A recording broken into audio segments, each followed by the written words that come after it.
Hey guys, welcome, and this is how to share the location in WhatsApp. So guys, first thing is of course you just simply open up the WhatsApp application into your device. Now, over here guys, you can just simply go ahead and go to the inbox that you want to share the location with, and you can just simply tap on it.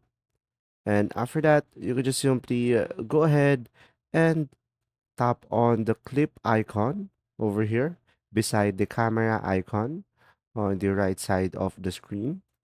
And now over here, you should be able to see location.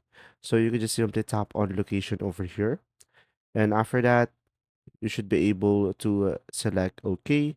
It is telling that our location is currently turned off. So we need to turn it on for this to be working. Now go back.